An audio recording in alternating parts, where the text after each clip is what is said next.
поговорим о LED-лампочках, именно о тех лампочках, которые вы ставите в штатное место.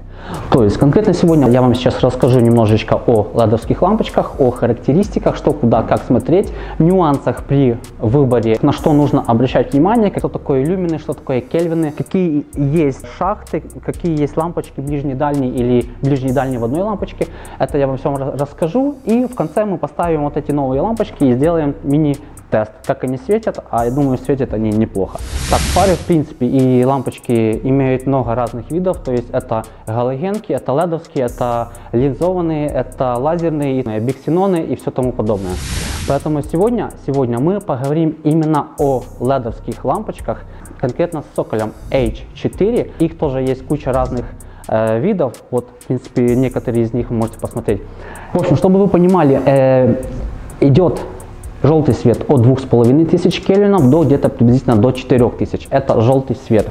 От 4,5 до 6000 кельвинов, плюс-минус, там, конечно же, есть погрешность. Это чисто белый свет. Если больше 6500 кельвинов, это чисто голубоватый, такой синеватый цвет. Что касается люминов. Люмины — это показатель яркости лучевого потока, который излучает лампочка. То есть чем он ниже, тем свет тускнее, чем он больше, тем более ярче свет. Что касается ватт, лампочки имеют, конечно же, свою какую-то энергопотребляемость, то есть она измеряется в ваттах. Если взять галогеновую лампочку, которая стоит по умолчанию в таких автомобилях, как у меня, она имеет около 50-60 ватт, то есть энергопотребление данной лампочки выше, чем энергопотребление ледовской лампочки, потому что ледовская лампочка потребляет около 20-30. Ресурсность лампочек ледовских по сравнению с галогенными в 10 раз больше. То есть если галогенная лампочка имеет запас в среднем, конечно же, 500 часов работы, то галогенная лампочка имеет до 50 часов работы. Ну, в среднем, конечно же, это 10-20, вот так вот, но заявлено 50. И давайте я вам сейчас расскажу, какие типы лампочек есть и на что нужно обращать внимание, когда вы именно покупаете лампочки в свой личный автомобиль. Фары делятся на несколько категорий. Одни из них — это, во-первых, фара, как у меня, которая имеет одну шахту, где вставляется лампочка, ближний и дальний свет в одной лампочке. Да? То есть это сложнее лампочка, она дороже и тому подобное. Соответственно, ледовские лампочки, покупая в такую фару, нужно учитывать то, что оно должно переключаться, потому что есть фары, которые есть две шахты, два гнезда. Одна шахта отвечает на дальний свет, одна на ближний свет. То есть там идут отдельно провода, отдельная проводка на то, чтобы запитать одну и вторую лампочку. То есть проблем там особо быть не может. Поэтому на это обращайте внимание. В свое время столкнулся с такой проблемой, что у меня на машине при замене ледовских лампочек, конкретно вот эти, которые сейчас стоят, у меня при включении ближнего света включался и дальний, и ближний. Да? То есть лампочка делится на две половинки, с одной и второй стороны есть леды. Одна линия отвечает за ближний свет, вторая линия отвечает за дальний свет. И у меня почему-то при включении ближнего света включались все лампочки, то есть загоралось все, что есть. Мы долго не могли понять, что это такое, но в результате мы поняли, что очень мало автомобилей, в том числе и Renault Logan и Dacia Logan, соответственно, они имеют такую особенность, что когда штатная лампочка заменяется, то на ледовскую, например, нагрузка в системе падает. Мозги автомобиля, они не могут понять, что происходит, соответственно, лампочка работает некорректно.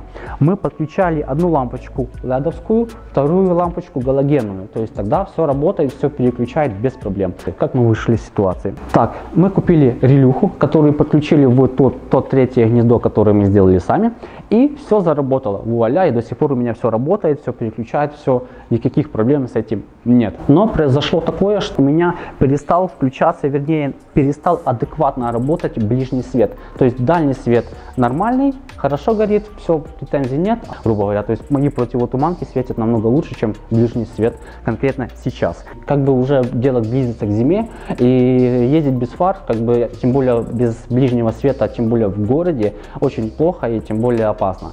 И для себя, и для других. Поэтому я купил новые ледовские лампочки с линзой. Сейчас мы с вами сделаем распаковку моих новых лампочек и установим их на автомобиль, и я вам уже покажу, как они работают.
В общем, поменяли мы фары с папой, все хорошо, фары стали в штатные места, без каких-либо замечаний и как бы доделок, переделок. Светит хорошо, мы сейчас, конечно, выедем еще в город, попробуем, как она работает. Сейчас я вам покажу просто, как она светит. Вот это ближний свет, вот это ближний свет и, соответственно, дальний свет.